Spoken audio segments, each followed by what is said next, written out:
नमस्कार. शिवप्रभूंना शंकर भोलेनाथ आणि देवांचे देव महादेव असं देखील म्हटलं जातं. शिवप्रभू हे स्वतःचं एक अकल्पनीय शक्ती आहे. ते क्रोधित झाले आणि तिसरा डोळा उघडला तर अनर्थ होईल आणि संपूर्ण विश्वाचा नाश होईल असे मानले जाते.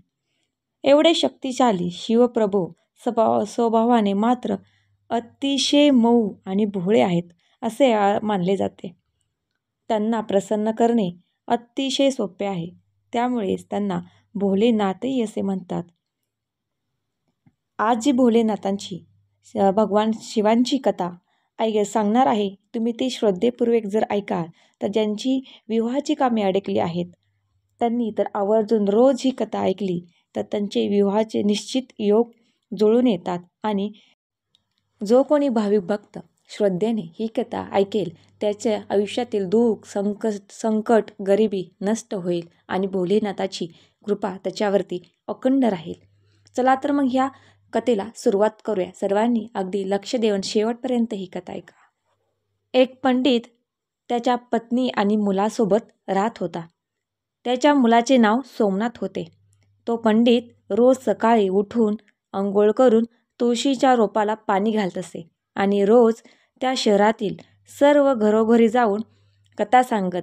पण त्या पंडिताने केलेली ही सर्व कामे त्याच्या पत्नीला अजिबात आवडत नसायचे. कारण त्या पंडिताची पत्नी अनेक वर्ष भगवान भोलेनाथाची पूजा करायची आणि श्रावण महिन्यातील सर्व सोमवारी व्रतही ठेवायची. मात्र हे सर्व करूनही व्रतवैकल्य करूनही त्यांना गरिबीचा सामना करावा लागत होता. त्यामुळे पंडिताच्या पत्नीला भगवान भोलेनाथांचा खूप राग आला आणि त्यांनी त्यांची पूजा करणे बंद केले. त्याचप्रमाणे पंडित तरुण होता. तोपर्यंत ते भगवान भोलेनाथांची कथा सांगून किंवा पूजा अर्चा करून कुठून तरी मिळणाऱ्या पैशातून कुटुंबाचा उदरनिर्वाह करत असत. मग एके दिवशी पंडिताची पत्नी पुन्हा भगवान भोलेनाथाची पूजा करू लागली.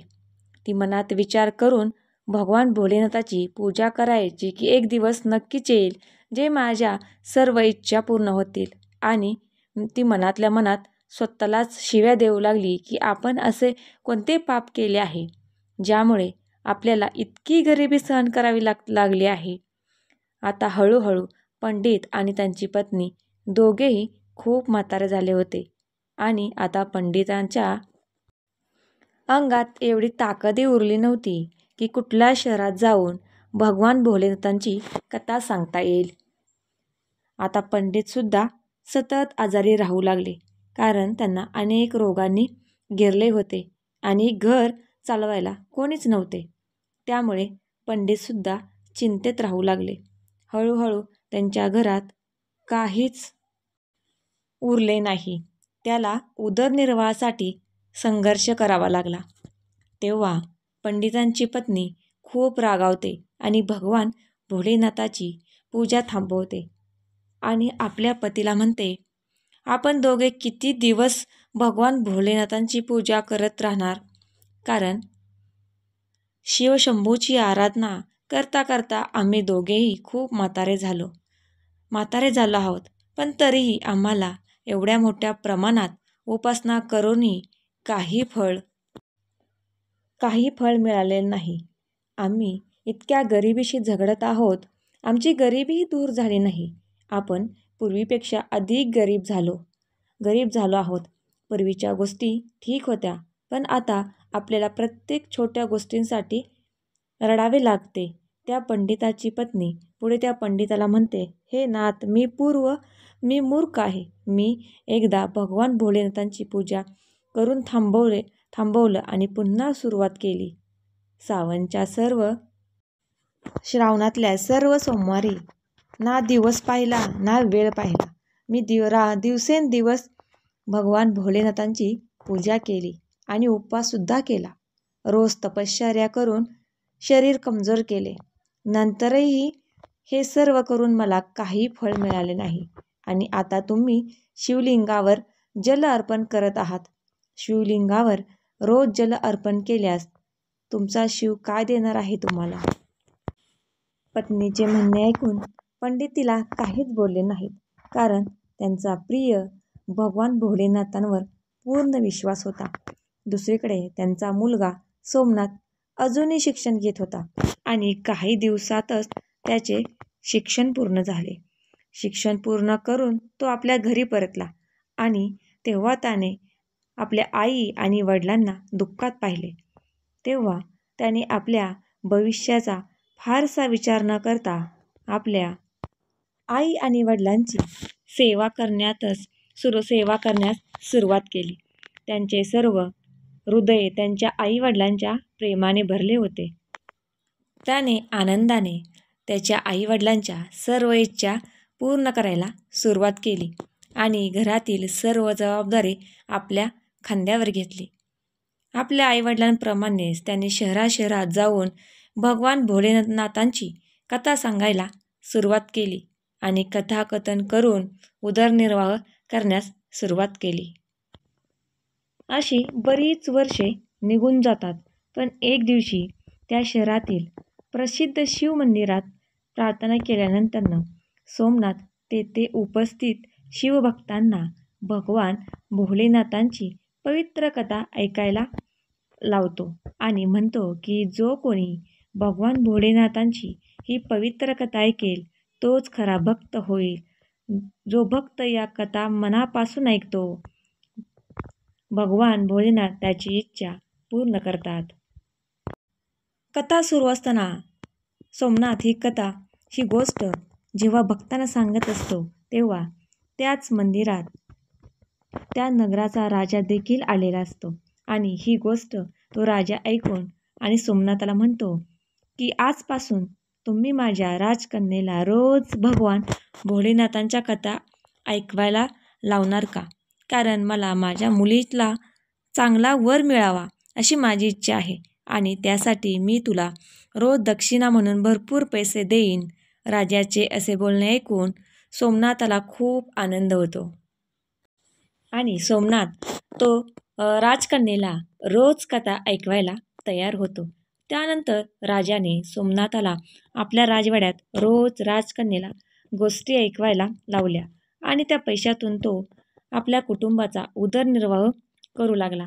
पण सोमनाथच्या आईला ही गोष्ट आवडली नाही आणि तिला तिच्या मुलाच्या भविष्याची काळजी वाटत होती, म्हणून तिला रोजच याची खूप काळजी वाटत होती. मग एके दिवशी पंडितांची पत्नी आपल्या देवांना म्हणते, मला माझ्या मुलाच्या भविष्याची चिंता आहे, कारण आमचे आयुष्य कसे तरी कमी झाले आहे. परंतु मला आमच्या मुलाच्या भविष्याची, आमच्या मृत्यूनंतर त्याचे काय होईल आणि आमच्या भक्तिपूजेची चिंता आहे. आपला मुलगा राजाच्या महालातून जे काही दौलत घेऊन येतो त्या धनाने आपल्या कुटुंबाचे पोट भरते, पण बाकीच्या सर्व मनोकामना कशा पूर्ण होतील? काय आता आपण फक्त पोट भरण्यासाठी जगायचं का? भक्तांनो, जेव्हा ही गोष्ट माता पार्वती यांनी ऐकली तेव्हा माता पार्वती त्वरित भगवान भोलेनाथ यांच्याकडे पोहोचले. तेव्हा भगवान भोलेनाथांनी विचारले, हे देवी पार्वती, आज तू खूप चिंतेत दिसत आहेस. तेव्हा माता पार्वती जी भगवान भोलेनाथांना म्हणाली, हे शिवशंभू, तू त्रिकाल शक्ती आहेस, तुला सर्व काही माहीत आहे. तेव्हा भगवान शंकर म्हणतात, असे आहे तरी काय? विचार, तुझा प्रश्न काय आहे? मी सांगू का? मी इतका चिंतेत आहे. माझ्या चिंतेचे कारण हे आहे की पंडित आणि त्याची पत्नी, तुम्ही या पती पत्नीची परीक्षा का घेत आहात? हे पंडित तुझे प्रखर भक्त आहेत, पण तुम्ही त्याचे जीवन फक्त अडचणींनी भरले आहे. तुम्ही त्याला त्याच्या पूजेचे फळ दिले नाही. म्हणून मी तुम्हाला विनंती करते की आता तुम्ही त्याच्या जीवनाची काळजी घ्या, अन्यथा पुजारी खूप खचून जाईल. आणि माता पार्वतीचे शब्द ऐकून भगवान भोलेनाथ माता पार्वतीला म्हणतात, हे देवी पार्वती, काळजी करू नकोस, कारण त्या ब्राह्मणाच्या सौभाग्याचे बीज आम्ही पेरले आहे. आम्हा दोघांना त्या पंडितांच्या घरी जायचे आहे. आणि आम्हाला पृथ्वीवर शिवलीला करायची आहे, असे म्हणत भगवान भोलेनाथजी माता पार्वतीसह पृथ्वीकडे निघतात आणि पृथ्वीवर आल्यावर दोघेही ऋषींचे रूप धारण करतात. साधूचे रूप धारण करून ते पंडितांच्या घराजवळ येतात. पंडितांच्या घराजवळ पोचताच आणि मोठ्याने त्या पंडिताला हाक मारतात. अलक निरंजन, घरात कोणी आहे का? हा आवाज ऐकून तो वृद्ध झालेला पंडित धावत येतो आणि म्हणतो, हे मुनिवर, तुमचे स्वागत आहे. मला सांगा, मी तुमची कशी मदत करू? मग भगवान भोलेनाथ ऋषींच्या रूपात त्या पंडिताला म्हणाले की आम्हाला आज रात्री तुमच्या घरी आराम करायचा आहे. तेव्हा तो वृद्ध पंडित मनात विचार करतो की हे तर आमचे पाहुणे आहेत. मी त्यांना नकार देऊ नये, कारण त्याला वाईट वाटले तर तो माझ्यासह माझ्या संपूर्ण कुटुंबाला शाप देऊ शकतो. पण माझ्या मुलाला कसे तरी पैसे मिळतात, म्हणून मी त्याचे स्वागत कसे करणार? माझा मुलगा खूप कष्ट करून, खूप मेहनत करून राजाच्या राजकन्येला कथा सांगून मिळेल ते थोडेफार धन घेऊन घरी येतो आणि त्याच्या पैशात आमचा उदरनिर्वाह होतो. राजाकडून येणारे थोडेफार धन घरी घेऊन येतो आणि त्या पैशात आईवडिलांचे पोट भरतो. आता आमच्याकडे काही शिल्लक राहिले नाही. मी यांचा पाहुणचार करू तरी कसा? मी आता यांचे जेवण कशा प्रकारे बनवू मला समजत नाही. पंडित मनातल्या मनात बोलू लागला, हे मुनिवर, माझा मुलगा एका राजाच्या मुलीला भगवान भोलेनाथांच्या कथा सांगून आमच्या तिघांचा पोट कसं तरी भरतो. त्यामुळे मी खूप खुश आहे. पण मी खूप प्रयत्न करून फक्त एकाच वेळच्या जेवणाची सोय करू शकतो. ही गोष्ट ऐकून साधूंचा रूप घेऊन आलेल्या भोलेनाथांनी त्या वृद्ध पंडिताच्या हातात एक पात्र दिले आणि त्यांना म्हणाले की आजपासून तुमच्या पत्नींना या पात्रामध्ये जेवण करायला सांगा. त्यामुळे आपल्या सर्वांसाठी भोजन तयार होईल. साधूंना सांगितल्याप्रमाणे त्या पात्रामध्ये सर्वांच्या भोजनाची तयारी होते. हे सर्व दृश्य पाहून ते तिघेही खूप आश्चर्यचकित झालेले आणि चिंतामय देखील झाले होते. प्रेमळ भक्तांनो, त्याच्या दुसऱ्या दिवशी सोमनाथ राजकन्येला कथा ऐकवण्यासाठी जायला निघालाच होता. तेवढ्यात साधूंचे रूप धारण केलेल्या भोलेनाथजींनी सोमनाथला विचारले, हे पुत्र, तू कुठे जात आहेस? तेव्हा सोमनाथांनी त्यांना सांगितले, हे ऋषी, मी या नगरीच्या राजाच्या कन्येला कथा ऐकवायला जात आहे. तेव्हा साधूचे रूप धारण केलेले भोलेनाथ सोमनाथांना म्हणतात, हे पुत्रा, आज जेव्हा तू राजकन्येला कथा ऐकवायला जाशील तेव्हा तू तिला विचारशील की तिची कोणती इच्छा पूर्ण होण्यासाठी ती प्रतिदिन भगवान भोलेनाथची कथा ऐकते. अशा प्रकारे सोमनाथ राजवाड्यात पोहोचतो आणि राजकन्येला कथा ऐकायला सांगतो. साधूंनी सांगितल्याप्रमाणे सोमनाथ राजकन्येला एकच प्रश्न विचारतो की तुझी कोणती इच्छा पूर्ण व्हायची बाकी आहे? तेव्हा राजकन्या सोमनाथला म्हणते, माझी ही इच्छा पूर्ण व्हावी म्हणून मी रोज भगवान भोलेनाथांच्या कथा ऐकते, जेणेकरून मला असा वर मिळावा की ज्याची सर्व नगरात चर्चा होईल. त्याच्या डोक्यावर चंद्र सूर्य असतील आणि त्याचे नशीब इतके चांगले असेल की त्याच्या घरी कोणत्याही गोष्टीची कमतरता नसेल. त्याने अशी लग्नाची मिरवणूक काढावी की आजपर्यंत अशी मिरवणूक कोणाचीच निघाली नसेल. राजकुमारीचे शब्द ऐकून सोमनाथ घरी परतात आणि ऋषींचे रूप धारण केलेल्या भगवान भोलेनाथांना सर्व गोष्टी सांगतात. तेव्हा भगवान भोलेनाथ सोमनाथाला म्हणतात, हे सोमनाथ बेटा, ठीक आहे. आता दुसऱ्या दिवशी जेव्हा तू राजकुमारीला कथा ऐकवायला जाशील तेव्हा पुन्हा तोच प्रश्न विचार. जर राजकन्येने तुला कालच्या गोष्टी सांगितल्या तर तू त्वरित तिला सांग की तुला पाहिजे तो मीच आहे आणि तेथून पळून जा. तेव्हा सोमनाथ ऋषींच्या रूपात असलेल्या भगवान भोलेनाथजींना म्हणतात, हे ऋषी, मी गरीब आहे. मी गरीब पंडित आहे आणि या नगराच्या राजाची मुलगी आहे. आमचे लग्न कसे होणार? आणि तिने दिलेल्या दक्षिणेवर माझे घर चालते. पण जेव्हा राजाला कळेल की माझ्यासोबत या गरीब मुलासोबत त्याच्या मुलीचे लग्न करायचे आहे, तेव्हा तो मला माझ्या संपूर्ण कुटुंबासह मृत्यूदंड देईल. म्हणून मला क्षमा करा, कारण मी हे करू शकत नाही. सोमनाथचे म्हणणे ऐकून भगवान भोलेनाथजींनी ऋषींच्या रूपात सोमनाथला म्हणाले, हे बेटा, ठीक आहे. आम्ही तुम्हाला या क्षणी संपूर्ण कुटुंबासमवेत अभिशाप देऊ. या प्रकारे त्या साधूंच्या चमत्काराने सोमनाथ आधीच खूप घाबरला होता. आता पुन्हा त्यांच्याकडून असे शब्द ऐकून तो आणखीनच घाबरला आणि त्याच्या मनात विचार सुरू झाला की राजानंतर का होईना माझ्या कुटुंबाला आणि मला मृत्यूदंड का होईना माझ्या कुटुंबाला आणि मला मृत्यू देईल. आणि आत्ता हे साधू मला आणि माझ्या कुटुंबाला अभिशाप द्यायला बसले आहेत. त्यापेक्षा मी या साधूच्या पहिला ऐकतो. कधी ना कधी जीव जाणारच आहे.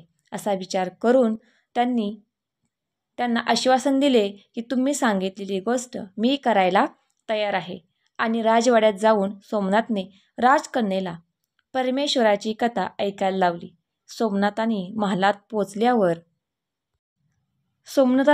महालात पोचल्यावर राजकन्येला भगवान भोलेनाथांची कथा सांगितली आणि तोच प्रश्न आज पुन्हा विचारला.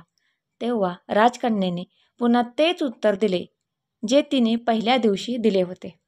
मग साधूचे रूप धारण केलेल्या भोलेनाथांनी सोमनाथला जे बोलायला लावले होते ते सोमनाथ राजकन्येला बोलला आणि तिथून निघून गेला. सोमनाथच्या अशा बोलण्याने राजकन्येला खूप राग आला आणि तिने लगेच तिने दासीला बोलवून सांगितले आणि ही गोष्ट तिच्या कानावर घातली आणि म्हणाली, ही सर्व गोष्ट तू राजाला सांग. ही गोष्ट राजाला समजल्यावर राजा देखील क्रोधित झाला आणि त्याने आपल्या मुलीला विश्वास दिला की याची शिक्षा निश्चितच त्या सोमनाथला भोगावी लागेल. मग राजाने पटकन आपल्या मंत्र्यांना दरबारात बोलावून त्यांच्याशी चर्चा सुरू केली. तेव्हा त्याचा मुख्यमंत्री राजाला म्हणाला, राजा, याने फाशीच्या लायकीचा गुन्हा केला आहे, पण तो विद्वान आहे. कारण जर तुम्ही त्याला फाशी दिली तर तुमच्यावर ब्राह्मण हत्येचे गंभीर पाप असेल. म्हणून आम्ही त्याला वेगळी शिक्षा दिली पाहिजे, जेणेकरून तुम्हाला ब्राह्मणाच्या हत्येचे गंभीर पाप वाटू नये. बराच वेळ झाला तेव्हा राजाने आपल्या काही सैनिकांना बोलावून सांगितले की त्या पंडिताच्या घरी जाऊन सांगा की राजसाहेब आपल्या मुलीचे लग्न तुमच्यासोबत करायला तयार आहेत, पण त्यांच्या काही अटी आहेत ज्या तुम्ही पूर्ण करू शकला नाही तर ते तुम्हा सर्वांना मृत्यू देतील. राजसाहेबांची पहिली अट होती की लग्नाच्या सर्व मिरवणुकीतील पाहुण्यांसाठी गावातील सर्व घरे रिकामी नाही पाहिजेत.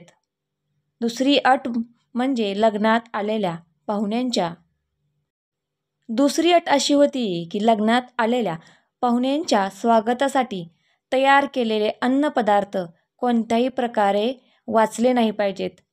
तिसरी अट अशी होती की माझ्या मुलीची मिरवणूक म्हणजेच वरात अशा प्रकारे निघाली पाहिजे की आत्तापर्यंत या पूर्ण दुनियेत अशी वरात कोणाचीच निघाली नसेल.